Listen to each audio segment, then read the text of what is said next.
Vegas, baby, let's go. All right, let's get started. So, hi everybody, welcome to a session about telemarketing, texts, and beyond. So, opportunities and risks in communicating with this next generation of seniors. I'm Jeff Petrosky, I'm Chief Customer Officer at Customer Solutions Group, where for the last 30 years, we've been connecting insurance providers with their beneficiaries and their prospects. I'm grateful to be joined by a number of industry experts on this stage. And before we get started, I just would like to orient everybody around a few stats that I came across in my prep for this session. So first, AARP's 2026 Tech Trends Report says among 50 plus adults, smartphone ownership is at 91%. Texting is far and away the predominant communication means for this cohort. We are talking about a senior market that is more technologically savvy than any other cohort that we've ever seen. And yet, we find ourselves with a market that is equally exhausted with robocalling and illegal telemarketing. So how do we square those things up? How do we know what's legal, what's risky, and what's right? Because that gap has never been wider, in my opinion. And these three on this stage are going to help me bridge that gap. So I'll start with Mr. Eric Troutman. Please introduce yourself. Hey everyone, Eric Troutman, czar of the TCPA, partner Troutman Amin LLP, and president of Responsible Enterprises Against Consumer Harassment, REACH, and hopefully REACH will be helping all of us here. We'll be talking about that in a second. And Isaac? Isaac Schloss, I'm the Chief Product Officer at Contact Center Compliance. Unlike my co-panelists here, I am not an attorney. I did not pass the bar. I tend to stop at all of them along the way. You'll find me at the lobby one after this. Nice. Hey everyone, Chris Van Roden. I'm a market lead at Active Prospects. We work with carriers and agencies to help make sure that for leads, media that they're purchasing, they're actually confirming consent and creating personalized experiences for the 65 plus consumers that they're engaging with. So everybody, here's the tension that we're going to unpack here today. The federal rules just got dramatically friendlier for marketers. The 11th Circuit killed the FCC's one-to-one consent rule. I think that there are some people in this room that are either related to or directly involved in that, so thank you. CMS rolled back most of the Biden-era TPMO guardrails. The broker comp caps have been vacated in Texas. So on paper, this is the loosest federal environment for Medicare outreach in over 4 years. And yet, TCPA class action filings have doubled year over year. States are passing mini TCPAs faster than anyone can track on them. And J.D. Power's 2025 study just recorded a 39-point drop in trust between Medicare beneficiaries and their plans. And that's the single biggest driver of the worst Medicare Advantage satisfaction score in a decade. So with that in mind, I think it's important for us to think about how we got here. I'm sure that everybody's very familiar with one-to-one consent and the ripple effect that that's had on the industry. But Eric, maybe you can walk us through what happened in January 2025 and what did the 11th Circuit actually decide, and what does that mean right now for somebody buying Medicare leads in April of 2026? Yeah, I mean, let's cut through that real quick because honestly, that's somewhat old news because things are moving so fast, right? So we know the IMC case struck down the FCC's one-to-one. The 11th Circuit Court of Appeal correctly stated the commission cannot go further than the language of the statute. From a certain perspective, IMC was way ahead of the curve because at that time, the US Supreme Court had actually not held that. A couple of months later, in a case called McKesson, that's exactly what the US Supreme Court held and said that in fact, the district courts can, nay, must strike down FCC action when it is inconsistent with the TCPA, and move forward now to just 2 months ago, the 5th Circuit Court of Appeals in a case called Bradford struck down the entire concept of express written consent, period. Meaning that you could theoretically engage in any form of telemarketing, including using regulated technology, even without written consent.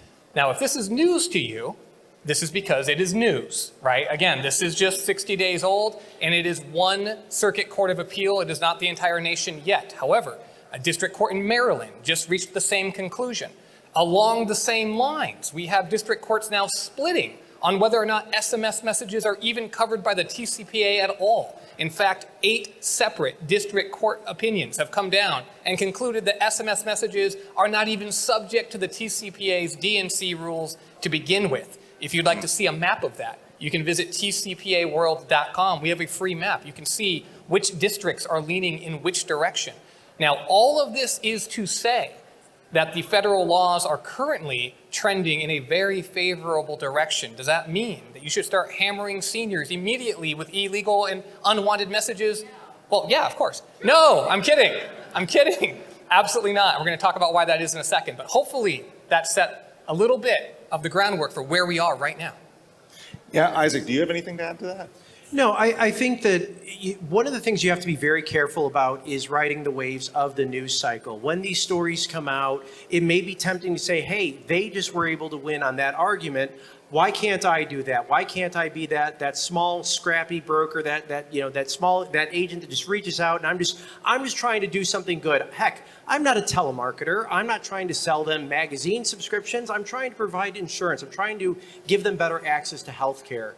But you don't want to just jump into it because it is still being settled and it's probably going to take years before something final actually happens. It's probably going to take something to happen at the Supreme Court, much like we had with the ATDS decision and Facebook, which that took, about 8 years for that to make it all the way up to the Supreme Court from the time that it became that big thorn in our side. So it is very important that you are sticking to whatever strategy your qualified TCPA counsel has given you before you make any drastic changes.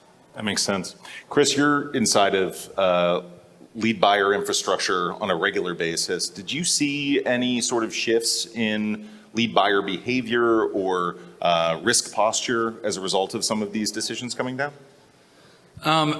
Yeah, well, we've started to see a lot of shifts in the type of media that lead buyers are purchasing. Historically, things like clicks, calls, data leads are popular source of prospecting.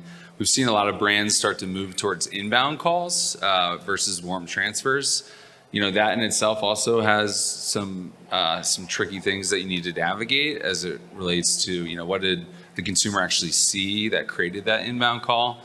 But generally speaking, there's been a massive change and continued change, and it creates a lot of opportunity. But I think brands who approach it in a compliant way, it's actually a competitive advantage versus a hindrance to them doing business.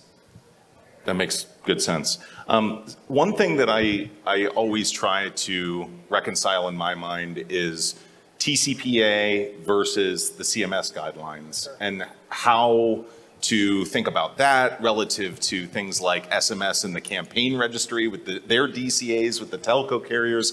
I don't want to go down a rabbit hole prematurely here, but is there any quick hit guidelines that you guys can provide to the audience around thinking about CMS versus TCPA and how to comply with both simultaneously?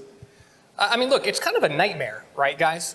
We know this, and let's just be real. Let's just say a couple of things we all have to recognize and acknowledge. One, if you're not in the SMS game, you're functionally dead, right? Like, you've got to be able to communicate through the phone channel and most particularly through SMS. Yet, in order to navigate SMS, let's think about how many layers we have to get through, right? Because you've only identified a couple of them. First, right, we've got to make sure that we can even have access to a phone network. So we've got to have somebody that's providing us a platform, someone that's going to give us an ANI. We've got to get through TCR. We've got to make sure that's registered, or we're going to have to go through a short code. We got to jump through all the CTIA hoops, by the way, none of which are the law. It's just this cartel that's operating against all of you, right, to get to this very precious resource, which is our network. And then assuming you can navigate that, well, now you have to get through the ambush of litigators, the ambush of class litigation, right? And of course, the CMS guidelines breathing down your throat coming through the carriers, right? So you've got to navigate all of this, and you have to, right? So how do we find an opportunity to actually make sure we're doing it the right way? This is why you need experts, right? I hate to say it because it just looks like, oh, I'm talking about why you need a lawyer. But you just kind of flat do, right? And it's not just because you don't want to get sued, and it's not just because you want to treat people the right way. It's because you literally can't even get onto the network these days if you don't have help, right? If you're trying to make these outbound calls at scale. The good news is that if you are on the network, if you are actually actively texting, given all the chaos at the commission, the TCR, the CTIA, the CMS, the odds are pretty good that you're probably doing it legally. So congratulations, right? In the old days, there was a proliferation from folks in this room, love you all, right, of completely illegal messages. Today, the vast majority of the messages being sent by the people in this room, I can basically guarantee you are legal. The challenge is to get onto the network to begin with.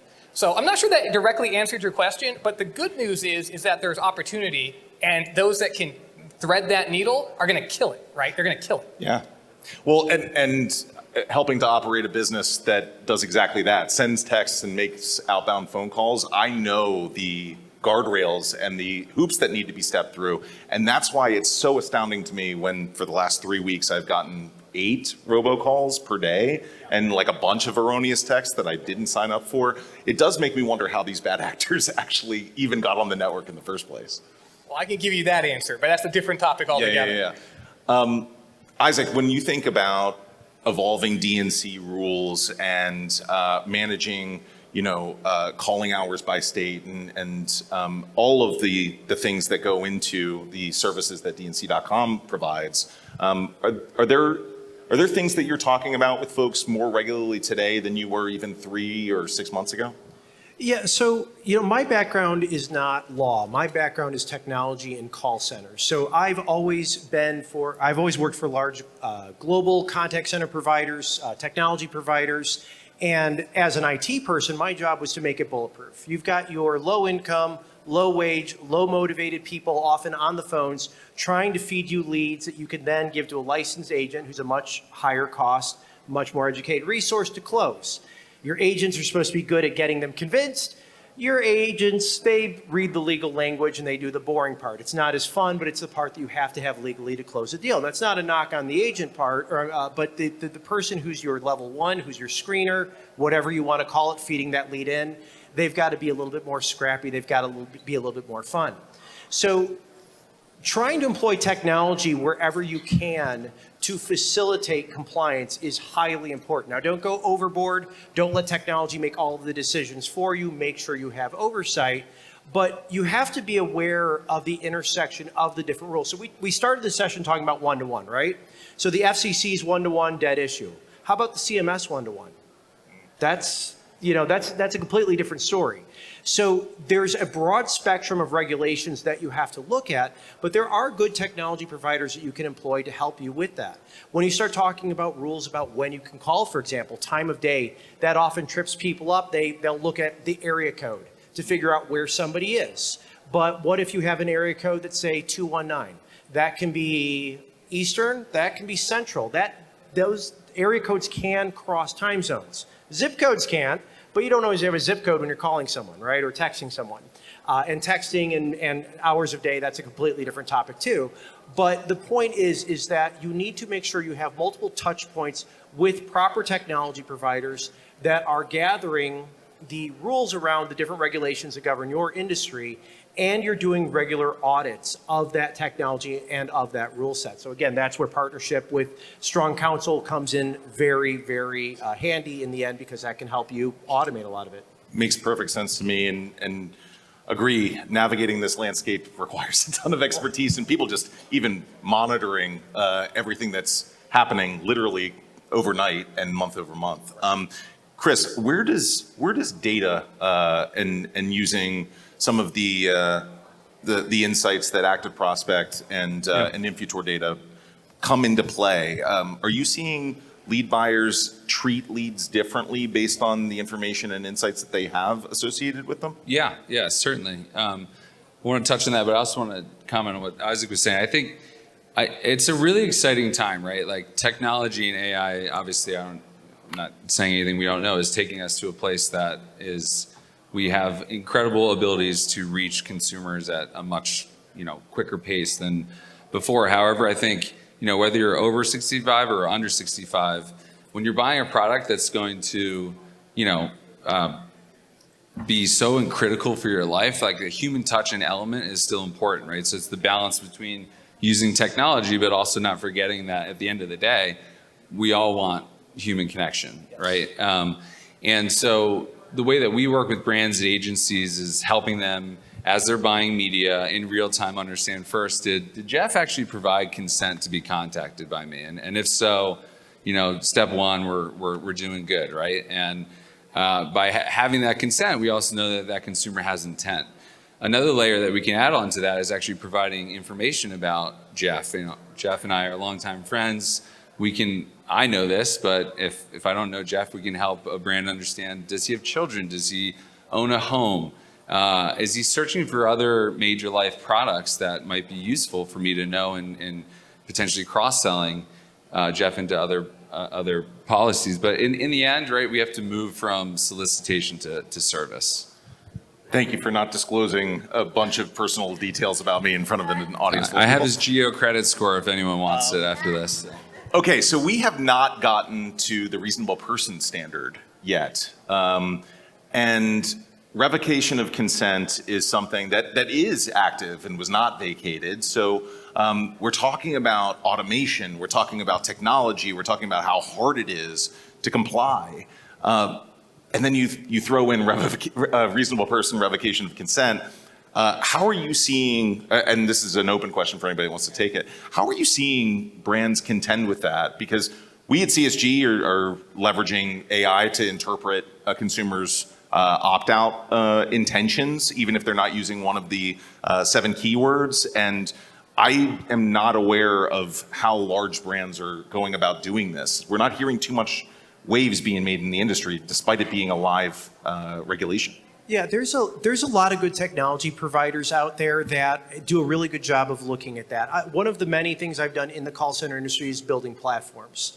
And it's very easy to ingest those SMS messages and look for fairly simple messages. So you could, of course, do exact matches on things like stop or no or whatever. You could look for those things. But stop and no can have very different meanings. No could be a not interested disposition, whereas stop is typically more of a do not call. With the rise of AI is definitely getting very good at reading more into that intent and reading into that message. The thing you have to be the most careful about is litigators. So there is a difference between people who get upset because you have wronged them, you've been abusive, you haven't taken their best interest in mind, and they're trying to seek some sort of remedy, versus people who make a living just suing people for calling them or trying to trick you into calling them so they can drive a lawsuit. And that's where they're going to try to put some very fancy words in. You did a blog about somebody that did like a 40-word paragraph. It was like reading poetry, asking the person to not call. The AI may pick that up, it may not. So you're still going to want to make sure you've got human decision making somewhere in the chain. And anything that you're leaving up to AI, make sure you're auditing the AI. AI isn't here to replace the human. It is here to facilitate the human to be more efficient at what they do. So find a way to embrace it. Don't just let it do everything for you. So if I can weigh in on that, I mean, you guys, I assume all of you know who I am. Maybe you don't. I've defended more TCPA class actions than any human being that's ever lived. So believe me when I tell you I know what the trends are, I know what the trends are. The 2 biggest trends of TCPA class action litigation I see are 1, lead generators, but we'll just leave that alone. And 2 is SMS revocation class actions, period, full stop. And these are coming directly as a wave from exactly what you were just saying, right? Enterprise is largely on top of it. We're going to talk about why that is in just a second. But small fish players don't realize that it is illegal if someone says, hey, leave me alone, in response to an SMS, you have to stop texting them and calling them, right? This sounds basic. I heard a duh. I like to hear a duh. But you would be stunned by how many people are like, no, my system only honors a perfect stop. And if it's not STOP, end, or quit, we're not going to honor it. And I always hear the same thing, and I love these people because they're coming to me for help, and I want to help them. And they say, but Eric, my message says, press stop, respond stop to stop. Therefore, they have to say stop, right? Not so. The consumer does not have to follow your unilaterally dictated stop mechanism. And when they use one channel, like SMS, it could be a broad enough revocation request that would apply to all channels. If that consumer says, never contact me again in any way ever, you're done. You have to abide that, or you might not just violate the TCPA, CMS, you're going to violate CAN spam. Every cascading level of potential violation can flow from that single operation, right? Now, enterprise by and large has figured this out. They're using AI tools, and they were preparing for an even worse shift, what we were going to consider the nuclear shift, which was going to be the commission under the Biden administration was previously looking at saying, if you are told to stop for any purpose on any message at any time, you have to stop all of your outreach across all channels for all purposes. So if you're Wells Fargo and someone says stop to your fraud notification on your deposit account, they can never call you again to offer you a loan on your mortgage or any other purpose whatsoever. It was a crazy rule. Yeah. Enterprise was ready for that. And now that that rule has shifted down to just the reasonable requirement, it's actually been fairly easy for enterprise to ingest from what I've seen.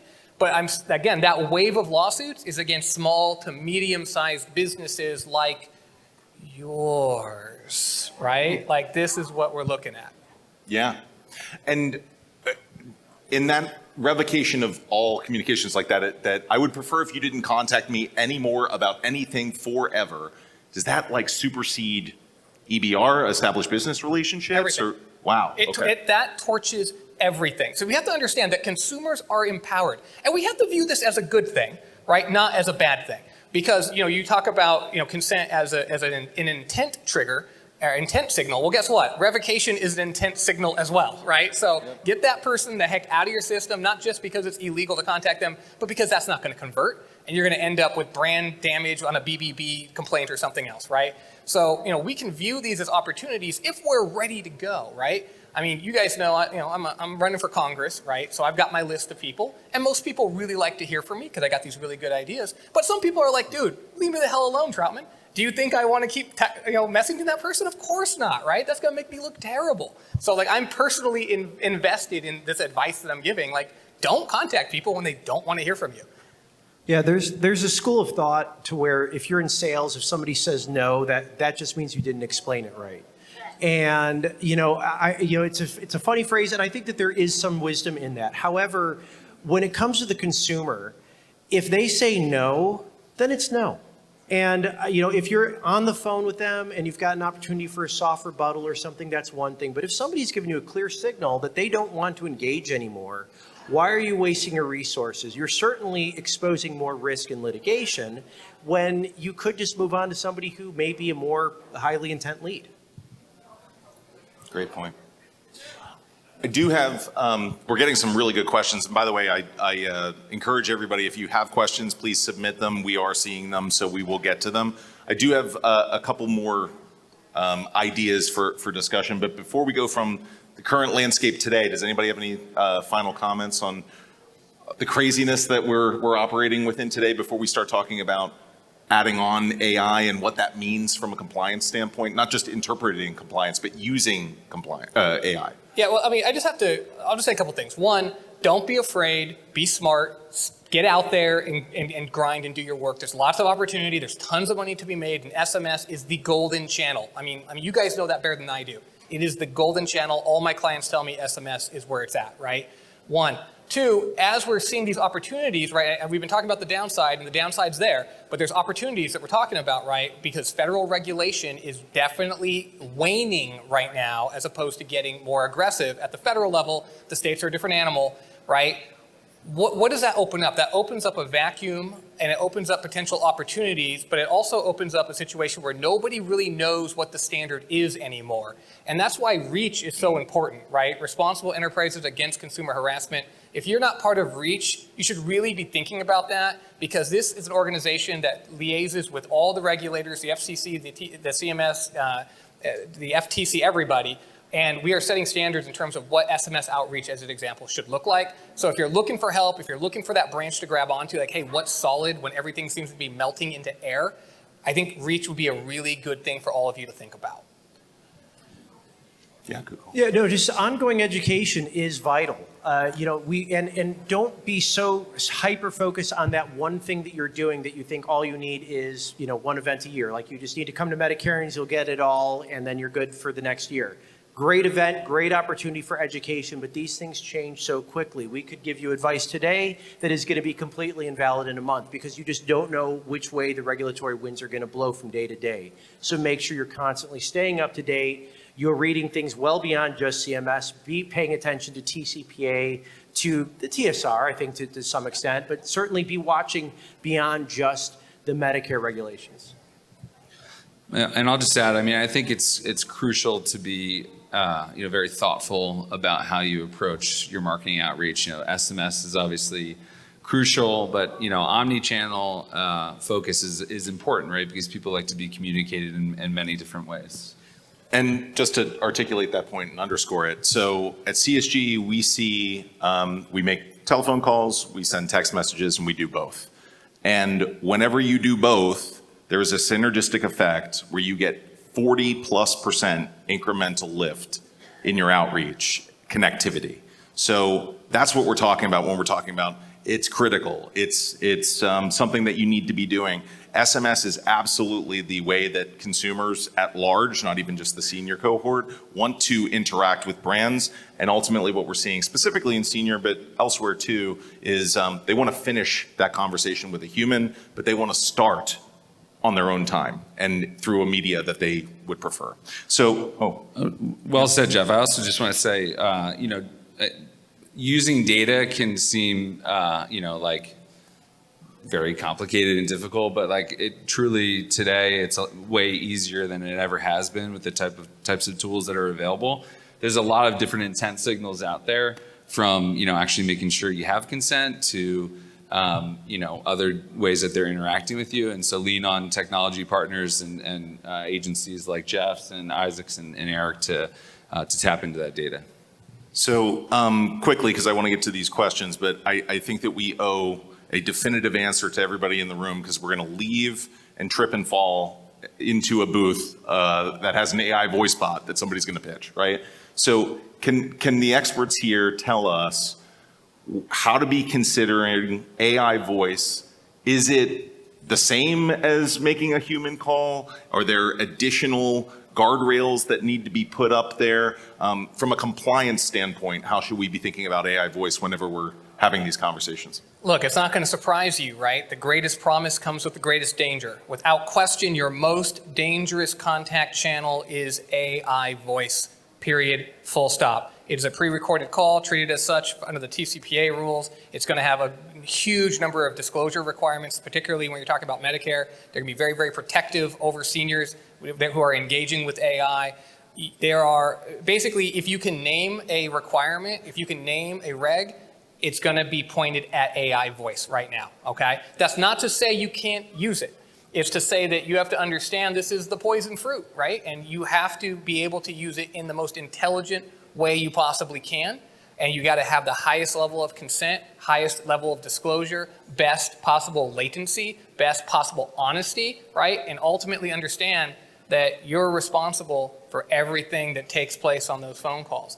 And using it for certain things like qualification, it works pretty damn well. Yeah. Using it for other more advanced, shall we say, purposes, it gets very, very sticky very, very quickly. So people like to say, "Oh, AI, that's not pre-recorded voice. It's doing it in the moment." Yeah. But it's artificial intelligence. The artificial voice. There is a connection there. That's how it's viewed, hands down. So just stop asking that question. It is artificial voice. You need proper consent. End of topic. We are seeing that the most effective use cases are inbound, replacing IVRs, where somebody is calling and is starting the conversation, or whenever they've already had a conversation with the human, they've built brand affinity, and they just need to get a follow-up answer, right? But it's on their terms. It is not a solicitation call. As both of these gentlemen said, that can be very dangerous. I'd love to get to some of these questions, because some of them are really great. First, so I said no to be, that's the latest question, so that's the last question, I guess. Okay, how do I become a litigator? I get texts from companies, some larger, well after I tell them to stop. I'd actually love to take a stab at that, because this should make you guys aware of how easy it is for any of you in this room to get sued. There are apps you can get for $45 that will generate a demand letter. Oftentimes you send that demand letter to a caller, they're going to want it to go away, they'll cut you a quick check. You can make a lot of money that way. So keep that in mind when you're deciding, do I follow the rules, do I not follow the rules? Because it is very easy to become a litigator. But honestly, those are not the lawsuits you care about, right? You get hit for $500, $1,500, $4,000, who cares, right? What you care about is the class litigation.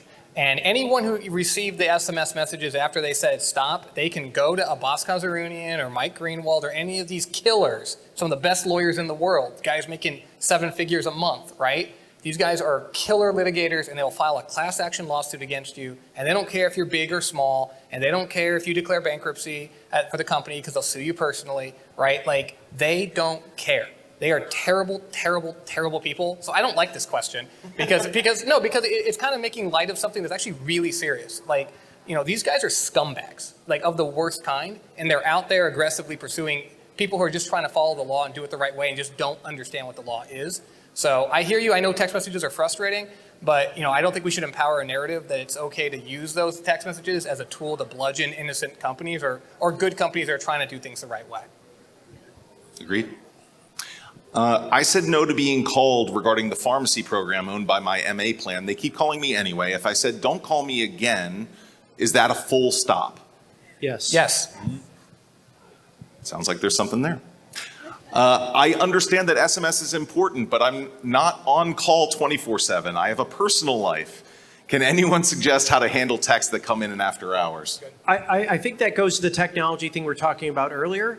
And keep in mind that there's some debate around this, but there's heavy litigation around, especially out of Florida, around time of day and curfew, quiet hours, whatever you want to call it. So just like you want to have a personal life, so do the people you're trying to reach out to. So the fact that you can't get back to it the next day may not be the worst thing in the world, but make sure you're using technology to filter through these things. If you have something where you're concerned, oh, well, I might get a stop message at 7 p.m., and if I contact them at 8, then I'm in trouble. You do have a little bit of time before you have to honor some of these opt-out requests, but at the same time, too, maybe make sure you've got proper spacing. If you're texting people so quickly and so often that there's very little space between those messages, you're probably texting them too often to begin with. I mean, setting cadences, you can do this through automation, not AI, through automation, 2 different things, very effectively, very effectively. So again, that's one of the places where the SMS channel is so much better, frankly, than voice, because, you know, let's assume you don't want to communicate after hours. You know, you can still have ongoing real-time communications with consumers between the hours of 8 a.m. and 8 p.m. without you being personally involved, right? That's a beautiful thing. And to a large degree, it's not as effective in the voice channel as it is with SMS. I agree. Is there a difference between the rules for conversational and promotional texts versus transactional texts for compliance?